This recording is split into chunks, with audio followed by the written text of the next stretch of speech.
Yeah, there's certain freedoms you lose when you join the military, so I think you should be prepared. If you want to know what they are, then make sure you definitely stay tuned. Keep on watching. Welcome to my life as I live it. I'm Army Princess, the mother, wife, and soldier, and I want to share this journey with you. Make sure you go ahead and subscribe now so you don't miss a moment of it.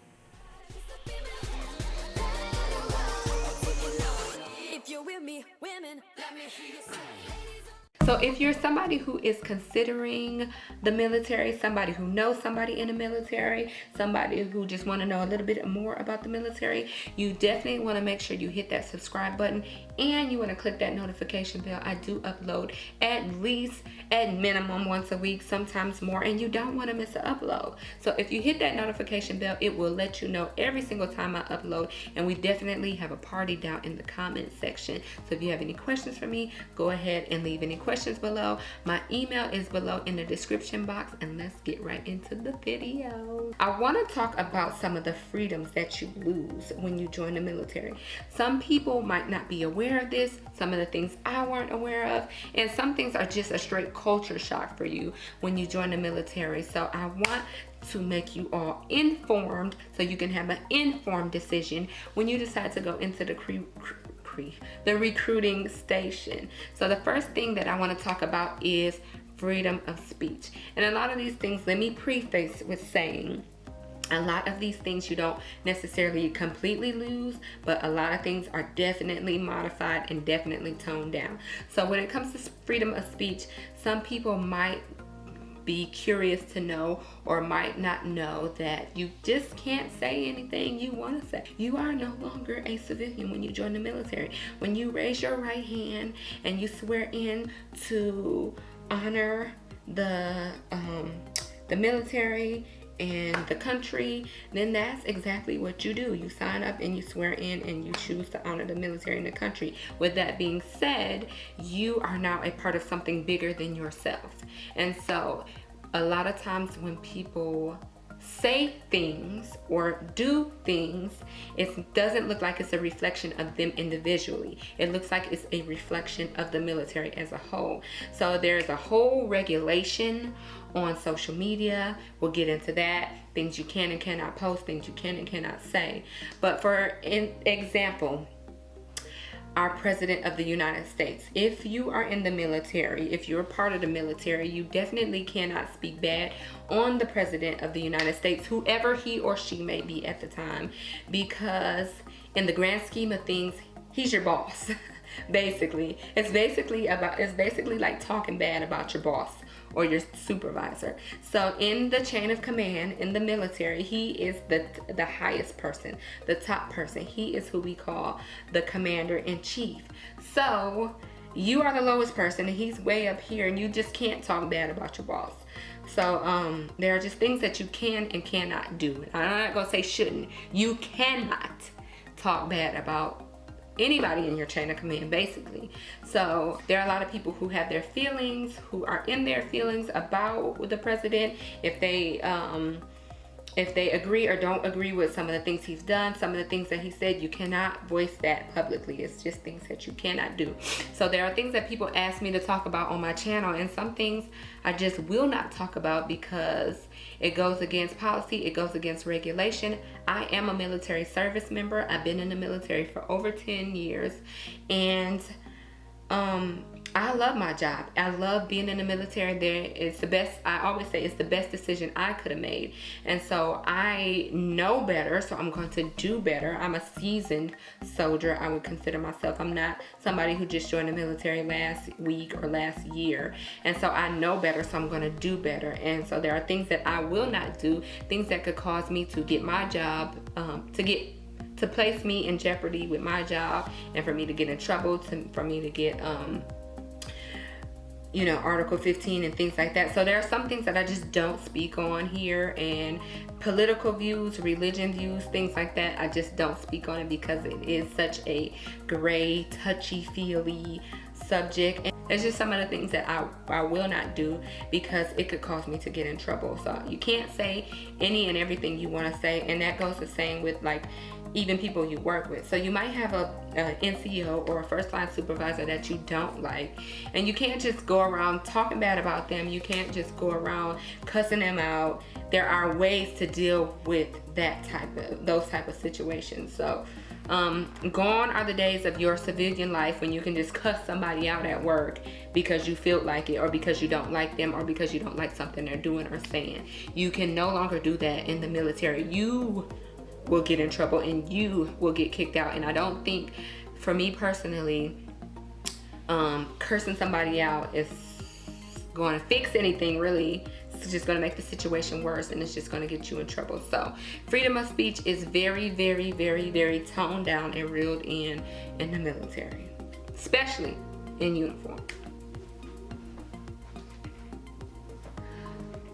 So social media, that brings us to social media. So I always tell my soldiers, I give them a written counseling statement when they join the military of the regulation on social media and things you can and cannot do on social media. So it also includes the form of freedom of speech, like I just talked about, but you can't tweet anything, you can't type anything about, really, I would suggest staying away from all things political on social media. There have been people who've gotten in trouble for liking and sharing other people's memes and political views and posts and comments. Just stay away from it.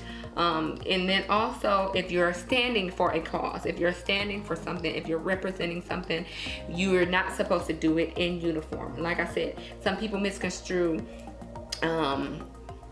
their personal opinion, and then when they say their personal opinion with uniform on, it makes it seem like, well, it's not just that person who feels like that, it's the military who feels like that. Wow, the wind is like very loud howling. That's the wind in my windows. But anyway, so there are a lot of things you can't do in uniform on social media. So a lot of my videos, I always preface with saying that these are my experiences. This is things that have actually happened to me. I try not to say, well, the military is like this, or the military said this, or you can't do this in the military, or the army, really? Or the army feels like this, or the army doesn't want you to do this, because it's my views. It's not necessarily the army's views. It's my experience. It's not necessarily the army's experiences. So some videos I do in civilian clothes or not in uniform, because I don't want it to be a representation of the army or the military. I want it to be a representation of myself. Personally. So social media is very, very big. I will tell you a short story. I had a supervisor. She was my supervisor, but she was mad at her supervisor, somebody that was higher than both of us. And she went home and she ranted on her social media and made a post about him, and it got back to her chain of command, and she almost got in trouble for it. So your social media accounts are no longer your social media accounts. Once you join the military, they can go in, they can check that stuff, especially if you have a clearance. You want to make sure you stay clear of anything that might cause you to lose your security clearance. But yeah, your social media is not your social media. So if you do follow me on social media, I stay clear away from anything political, anything mostly religious. It's my opinions, my pictures, my experiences, my lifestyle. And the things that I do post in uniform are just general broad, like, oh, I'm having a good day. I don't post like, I hate Fort Gordon and I'm in my uniform, because then people are gonna think that Fort Gordon is such a bad place and I'm representing all the Fort Gordon and people who hate it. So I stay clear of those type of things. Another thing that might be something that you don't think about, or a freedom that you lose, is your civil norm. So some civil norms, like I said, mentioned before, if you feel like in the civilian world and you work at Walmart and your boss makes you mad and you want to cuss them out, you can do it. You can't do that in the military. Something that you might be surprised of is there's no such thing for active duty as calling out or calling in to work. Hey, I feel sick, I'm just gonna call out for the day. You cannot do that. There is a way to handle it. So if you are sick, say you wake up and you're very, very sick and you coughing and you got diarrhea and nausea and vomiting, you have to go to what's called sick call. So sick call is like appointments with the doctors. You call the appointment line here at my base. for example. You call the appointment line at 6 o'clock in the morning. They give you a first available appointment, so it might be at 7:30 or 8 o'clock. You go to that appointment, and then the doctor will determine, yes, this person is very sick, they shouldn't be at work, I'm going to put them on quarters for 24 hours, 72 hours, however long they put you on quarters. Quarters means you stay at your place of residence, whether that be the barracks or your house, for the duration of time that you're on quarters that the doctor put you on. So there's no such thing as like I said, I'm gonna call out today, or I went out drinking and partying with my buddies and now I'm hungover and I don't feel like coming to work, so I'm just gonna call in. No, you cannot do that. You have to be accounted for, otherwise you're considered AWOL, absent without leave. So you have to go through the proper channels, the proper processes to be off from work. And that's like leave. You can't just say, oh, I'm gonna drive home, you know, to Michigan on the weekends. You cannot do that. We're in a regular job. You can do that. You have to put in a leave form. You have to have approval to go outside of the area or to take those leave days.